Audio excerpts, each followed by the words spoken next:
Welcome to Nevada Newsmakers. On the program today, we're going to talk about a portion of the university system that most people in the state are not aware of.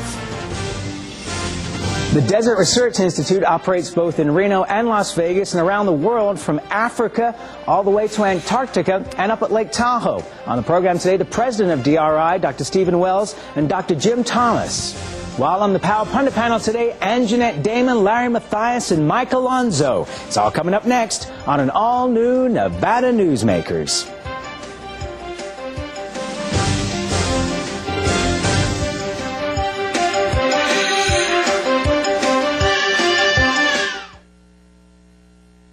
Nevada Newsmakers, brought to you in part by the Tahoe Reno Industrial Center, the world's largest industrial park, the resort at Red Hawk, and the Peppermill family of casinos.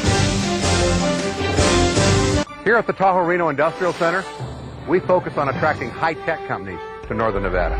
One vital amenity provided to companies at TRI is a connection to a complete digital fiber network. This gives the ability of unlimited bandwidth and voice services to every business. And what's charged for the installation of this valuable asset? Nothing. Zero. Nada. And that's a pretty good deal. Welcome to the Tahoe Reno Industrial Center, the largest industrial park in the world, building economic prosperity for Nevadans. When making your decision as where to play golf, consider the resort at Red Hawk. You know you have made the right choice the moment you arrive. The friendly staff welcomes you to our award-winning pro shop. You know you've made the right decision on the first tee. The Lakes course is in the best condition in years. You know you've made the right choice after you've played 18 holes. The resort at Red Hawk, the right choice. Nevada Newsmakers is sponsored in part by the Nevada Beer Wholesalers Association. As an employer, did you know you can be held liable for negligent hiring? A background screening by Employer Links can uncover criminal records, like alcohol and drug convictions. It can verify the applicant's education, driving records, and professional licenses. Employer Links can check civil records, registered sex offender records, and Social Security fraud. Hiring the right person shouldn't be a gamble. Call Employer Links. Employer Links, protecting your investment. I tell you, John, this industry has really changed. Tell me about it. You seemed to do pretty well last year. What's your secret? No secrets. Although I'll tell you something. The smartest thing I did was sign up with Pro Group Management. Really? They do workers' comp, right? Yeah, their services are great. And get this, they saved me 30%. I've heard they saved others 50%. That works for me. Pro Group Management. Finally, workers' comp that works for you. This is Nevada Newsmakers with host Sam Shad, a no-holds-barred political forum. Now, from the Nevada Newsmakers broadcast headquarters, here is Sam Shad.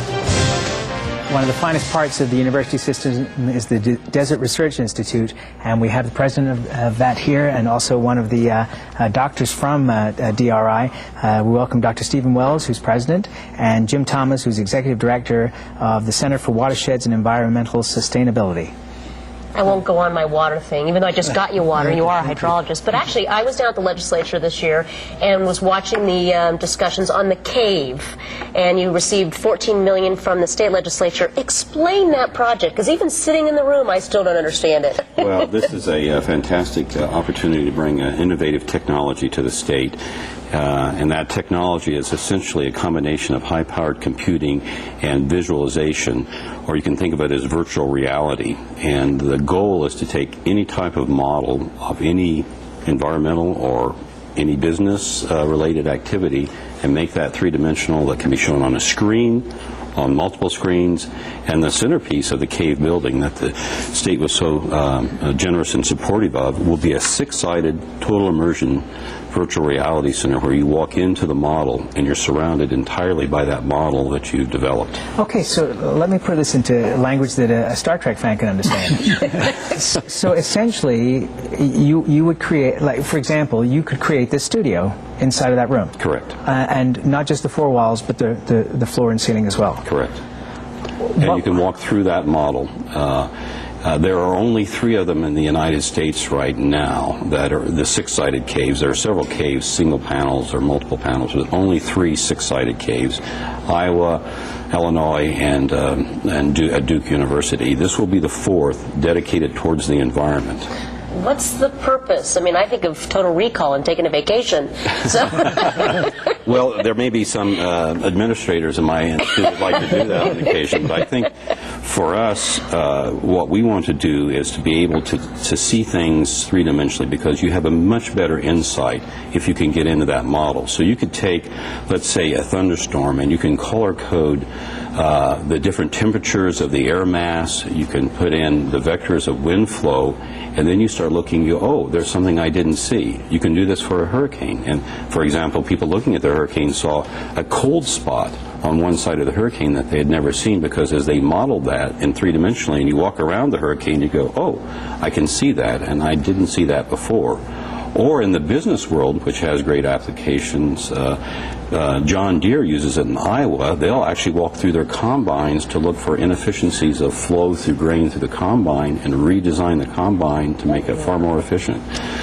So we're looking not only to do research for our institution and advance 3-dimensional models, but also to bring in business interest into the state. Well, and that was going to be my next question: is there a financial payoff for DRI and for the state from doing this? I mean, are companies going to actively come here and seek this out and pay you big bucks to use it? Well, I'm hoping that people will come here and be attracted to use this, because they do that in those other states. And so in addition to having it available to our scientists, we're going to promote business use for people here. And even the casinos could use it. You could do a layout of your casino and then move that around and see how the operations function. So even local businesses, but biomedical firms could use this. You could do 3-dimensional expression of genomics, gene structure.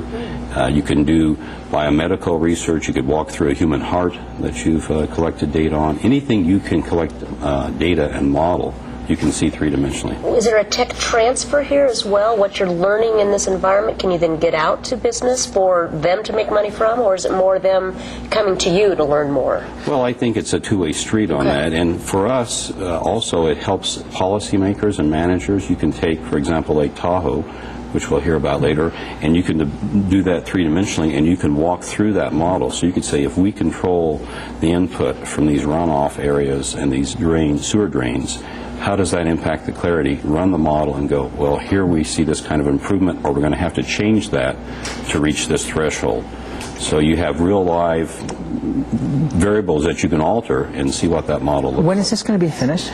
Well, we actually are installing the 4-sided cave as we speak in the institution.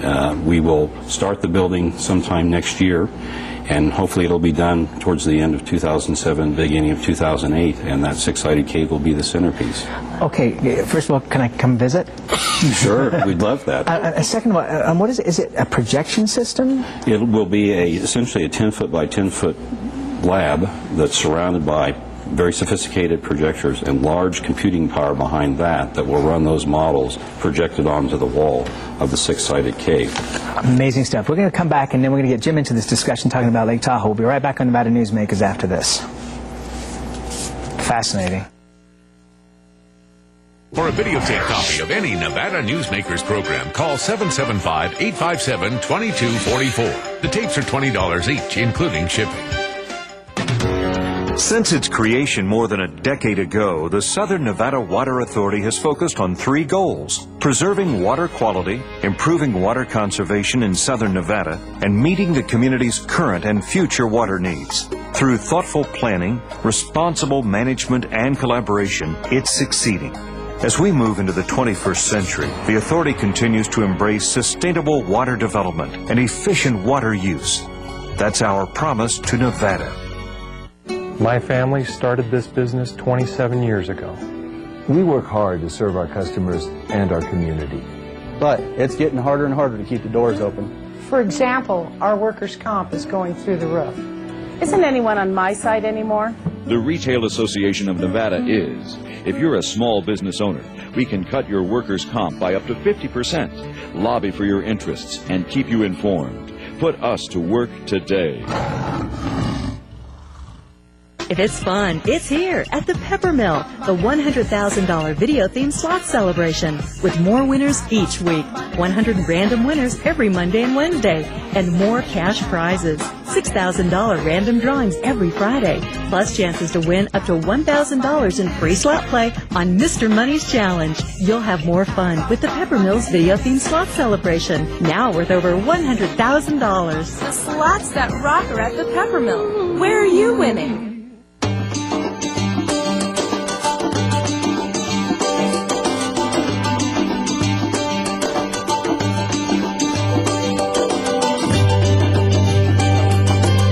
Thanks to an ongoing commitment by America's mining companies, more than 2 million acres already have been reclaimed.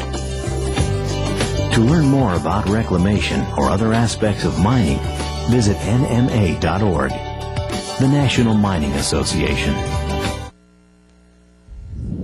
And now, back to Nevada Newsmakers with Sam Shad. And we're exploring issues dealt with by the Desert Research Institute. You know, I've always had the trouble of, I wanted to say dessert instead of desert. I swear. That's the Friday show that you do, yeah, the really. restaurant stuff. But this is a remarkable institution that's both in northern Nevada and southern Nevada and all around the world. We're here with Dr. Stephen Wells, who's president of DRI, and Dr. Jim Thomas, executive director of the Center for Watersheds and Environmental Sustainability. Let's talk about Lake Tahoe. Now, by the time this show airs, there will have been a summit, the annual summit at Lake Tahoe. I presume Senator Reed's going to be there, Senator Ensign, Dianne Feinstein. What are you hoping to get out of this conference this year, beyond just money? Just to give you a history, Sam, the summit started, as you probably remember, with President Clinton coming here in 1997. There's been an annual summit every year, and this year will be hosted by Feinstein. Last year it was Senator Ensign, the year before that Senator Reed. It gives us a real opportunity to bring the scientists together with the land managers and the politicians, so that everybody can see how the science fits into the land management decisions. We need to make it understandable, so they need to make decisions of what works in the basin and what does not work. Then we can provide that information as scientists to the land managers, to the politicians. Okay, Lake Tahoe, for folks in southern Nevada who have never been up to the north, you got to come up. I feel sorry for you. You got to come see one of the most beautiful places on earth at Lake Tahoe. Clarity is always the issue. Things appear to have been improving over the last year, but then we had this massive sewer dump. Has that caused problems there as far as the clarity? The sewer dump will cause a short-term problem. It will be a little blip that we may or may not see in our long-term record. As you probably know or maybe not know, since 1968, we as scientists have been monitoring the clarity of Lake Tahoe, and we take an average reading of that clarity. And in that time period, it's declined about a foot a year. And that we're still on that gentle decline, or fairly rapid decline, I should say. And if it goes back, if you read Mark Twain's Roughing It, you'll see he even described even more, it was even clearer further back in the 1800s. So there's a lot of effort being put into restoring Lake Tahoe. And so there's state, there's federal, there's local entities that are going to put approximately $1 billion into restoring the lake and reverse that decline in clarity, because it's been called a national treasure, of course, by Senator Reed and others, and Bill Clinton when he was here, and you. Exactly. Forget those guys. I got the show. Well, years ago, in my life at Fish and Wildlife, one of the biggest concerns we all had, it seemed, was the actual air pollution from the traffic, the cars in the Bay Area coming over and really being the cause of the quality. And unless you put a big fan on on the summit at Sierra and push it away, I mean, what are some of the issues that are impacting the water quality? Is air quality actually part of the water quality? Yeah, actually, the watershed, we bring in air quality, we bring in water quality, we bring in the biology folks. All these people interact. That's the important thing at Tahoe. It's a real collaborative effort.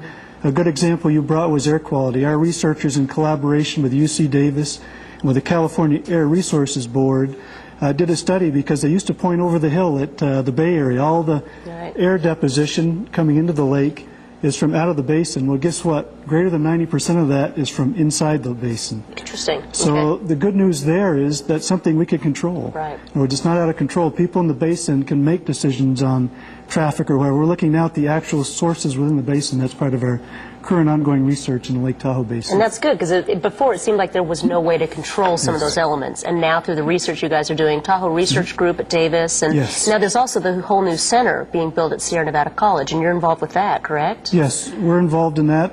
before the show's there, there'll be a big ceremony up there that'll include UC Davis, Sierra Nevada College. DRI will be part of that complex up there, as will UNR. And so we'll all be involved in that. And there's also, along with that, there'll be a signing of a Tahoe Science Consortium. We've formally met. We have MOUs, so we work together as scientists. MOUs? Memorandum of Understanding. Okay. That's that federal terminology. Federal terminology. If I don't get it, they don't get it. Very good. Memorandum of Understanding, an agreement. But this new agreement will also include the land managers in the basin and those like Tahoe Regional Planning Agency, TARPA, as we know them, that have to make decisions in the basin, so that we'll be actively interacting with them as we develop the science. They can adapt their management. That's a term you hear, a buzzword, adaptive management. Mm-hmm. We'll be adapting their management based on what the scientists find out is going on in the basin, as far as fine sediment and nutrients are the main cause of the decline in clarity. Mm-hmm. I wanted to expand this a little bit because, and I'd like you to come back again and talk more, but there's a project you're working on in China, because you guys work all over the world, and this is a radar system where you found unbelievable amounts of things underground. Would you just briefly explain that? Well, actually, the radar system was used by someone else to find the buried, you're talking about the terracotta soldiers. Yeah, there's like 7,000 terracotta warriors, horses, and chariots. Right, and what's happened is they've uncovered 1,000 of those 7,000, and those 1,000 soldiers that are a national treasure now for the country of China are deteriorating once they've been exposed to the atmosphere. And so our atmospheric scientists, in collaboration with the Chinese Academy of Sciences, Hong Kong Polytech, and the museum, are trying to understand sources of pollution that create the deterioration of those remarkable features that were built during Emperor Qin's burial rites and ceremonial activity there. It is truly, I've had the opportunity to be there. Actually, the place stood right where President Clinton stood when he was in there to see these things, and they are phenomenal. Oh. They're not molded. They're all designed individually separate, so every person's facial expression, body shape is different. Oh, now, and you work all over the world. I know in the past you've been working in Egypt with air pollution. You worked in Mexico City. Correct. And down in Antarctica. Right. So it's just a phenomenal resource, and it's just something I personally, as a Nevadan, am very proud of DRI. I well, just thank think you very guys much. do a wonderful job, and we welcome you back on the program anytime. We look forward to that. Okay, yes, thanks very much for being here. We'll be right back on Nevada Newsmakers after this. This is Nevada Newsmakers. Here at the Tahoe Reno Industrial Center, we focus on attracting high-tech companies to northern Nevada. One vital amenity provided to companies at TRI is a connection to a complete digital fiber network. This gives the ability of unlimited bandwidth and voice services to every business. And what's charged for the installation of this valuable asset? Nothing. Zero. Nada. And that's a pretty good deal. Welcome to the Tahoe Reno Industrial Center, the largest industrial park in the world, building economic prosperity for Nevadans. When making your decision as where to play golf, consider the resort at Red Hawk. You know you have made the right choice the moment you arrive. The friendly staff welcomes you to our award-winning pro shop. You know you've made the right decision on the first tee. The Lakes course is in the best condition in years. You know you've made the right choice after you've played 18 holes. The resort at Red Hawk, the right choice. So, who do you use for workers' comp? Pro Group Management. Ah, I've heard some good things about them. Oh, you bet. Employee background checks, safety training, claim seminars. Oh, and here's the great part. If you have an issue, they work for you, not against you. Sounds perfect. And expensive. Well, that's the best part. They saved me 30%. I've heard they've saved others 50%. Works for me. Pro Group Management. Finally, workers' comp that works for you. As an employer, did you know you can be held liable for negligent hiring? A background screening by Employer Links can uncover criminal records, like alcohol and drug convictions. It can verify the applicant's education, driving records, and professional licenses. Employer Links can check civil records, registered sex offender records, and Social Security fraud. Hiring the right person shouldn't be a gamble. Call Employer Links. Employer Links, protecting your investment. And now, back to Nevada Newsmakers with Sam Shad. And a great Power Pundit panel as always. Mike Alonso is with us with Jones Vargas, Anjeanette Damon, who's a reporter for the Reno Gazette-Journal, specializing in politics, and Larry Matheis, Executive Director of the Nevada State Medical Association, also specializing in politics. All right, let's start out with you, Mike. A couple of major announcements yesterday in the gaming industry. Let's start with the one that came out of Las Vegas first. Harrah's, having just gone through this giant merger, now has picked up the Imperial Palace, which is located between the Flamingo and the original Harrah's property. What do you make of this? Well, I think from a Harrah's standpoint, it gives them another opportunity on the Strip to do a large-scale property like the Wynn or Caesar's Palace across the street. You know, $20 million an acre is what that thing comes out to be, but I think everybody's got confidence that the market's going to continue to be strong in Las Vegas, and it gives Harrah's an opportunity to compete with MGM Mirage in Las Vegas. You didn't think they were big enough before to compete? Well, they're the largest gaming company, but they're not as big on the Strip, obviously, and I think that's where part of their focus is. I mean, they've got the Horseshoe Gaming brand that they need to do something with in Las Vegas, or they want to do something with, and now having, you know, Caesars and all those other properties, their branding, I think it's going to allow them to kind of pick and choose what they want to do and what project they want to do, but they need to build something really big, I think, in their standpoint on the Strip. You know, Larry, you know, back in the day, Howard Hughes was buying up properties like crazy across the state, and the governor, I believe it was Governor Laxalt. He was crazy in buying properties. Yeah, true. And Governor Laxalt at one point called him and said, enough is enough. Are we ever going to see that again? I don't know, but maybe if Governor Laxalt calls them, then maybe they'll think enough is enough. No, location, and you've got consolidation going on. We have a market that seems insatiable, and as long as those factors are there, and as long as the capital is available, I think we're going to see further growth. It's tremendous, it's exciting, and 20 or 30 years from now, we'll look back on it as maybe the most exciting period to be involved in the most exciting state in the country. You know, it's interesting, Anjeanette, there are major projects going on in northern Nevada as well. The Cabela's going out in Verdi, the giant water park that's being built, going to be built on the location of the Reno Hilton. And then yesterday, Stations Casino announces that it's increasing their purchase of land, a shopping center to the south of Reno, by more than 50% now, from 50 acres up to 83 acres. What do you make of that? It'll be interesting to see Station's entrance into the northern Nevada market. I think it's a good place, I think, for the retail and the gaming to have kind of a little hub down south too, to draw the people, keep the people, the retail, the shoppers in northern Nevada rather than going over the hill. And it will change the politics of the area.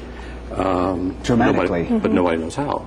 But it will change it. And you know, that's really been the story that hasn't been covered yet. I mean, you have major locals players in northern Nevada already, the Atlantis, the Peppermill, and now you're going to put in a monster that's not only going to operate to the south of town, but has purchased a second parcel at that location as well, but also one that's right next to it, the Atlantis and the Peppermill.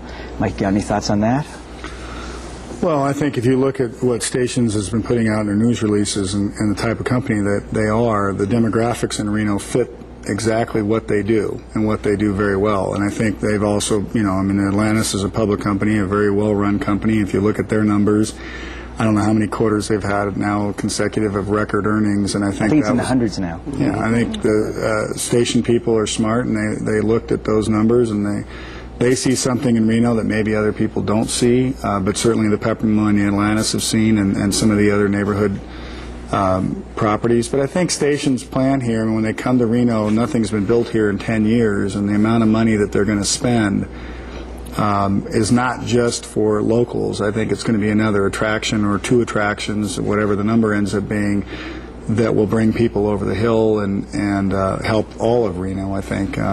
It'll be interesting, though. I mean, Reno has had a little taste of the neighborhood gaming dispute, but nothing to match what's been going on in Clark County. So as Stations does move in and seeing where they're going to start targeting as they grow and expand in northern Nevada, it'll be interesting to see if that neighborhood gaming debate expands in our area as well. And it certainly has made for some interesting times in the state legislature when they've addressed that issue. And I suspect if you have it more geographically dispersed as an issue, that makes more further complications, like dealing with eminent domain. Indeed. Let's change the subject to a national issue, but I was just kind of curious to get your take on this, Larry. This whole Vioxx decision that came down last week, hundreds of millions of dollars in fines. They apparently, Merck has put away $750 million to settle lawsuits connected with Vioxx, but this was not a good sign for them. No, it certainly wasn't, and it's also not a good sign for the problems that Vioxx was created to deal with. I mean, with an aging population, one of the side effects is you have things like chronic arthritis now as one of the new huge chronic diseases to be dealt with. And the pain that's associated with that was what Vioxx was aimed at reducing. Now, to find out, it was always known there were going to be side effects, and one of those side effects was that a certain percentage of people would become more susceptible to heart disease, and a certain number would die. With any product like that, when you put it on the market, you're creating a cost benefit, you're creating a risk situation. How do you communicate that risk?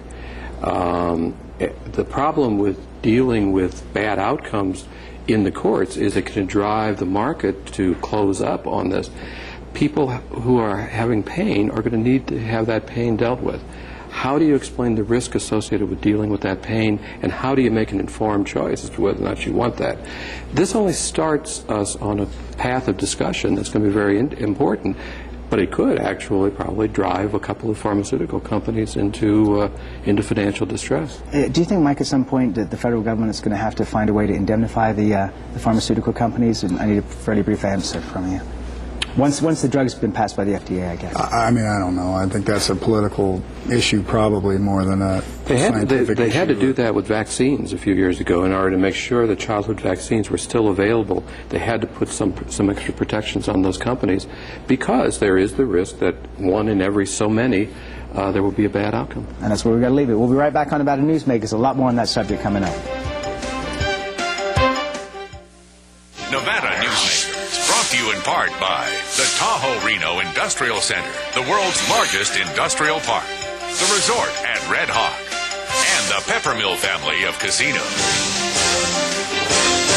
South Reno's hotspot for food, fun, and friends is the Tamarack Junction. Play over 480 of the hottest slots and video poker games. Enjoy hot times and sizzling food specials at Sully's Sports Bar, Grill, and Nightclub. Watch your favorite game on one of our jumbo high-definition plasma TVs. Enjoy great food 24 hours a day in the Dining Car Restaurant. Or sample the best hot and cold sandwiches in the Whistle Stop Deli. The Tamarack Junction is your junction for fun. South Virginia and Amati Ranch Parkway. Yeah. My family started this business 27 years ago. We work hard to serve our customers and our community.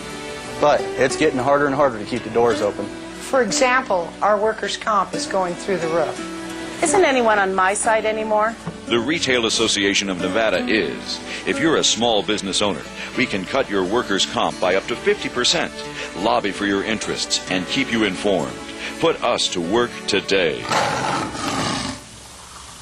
Don't forget you can watch Nevada Newsmakers online now at nevadanewsmakers.com. Coming up tomorrow, Ransom Webster of the Nevada Policy Research Institute. Be a great show. Join us then.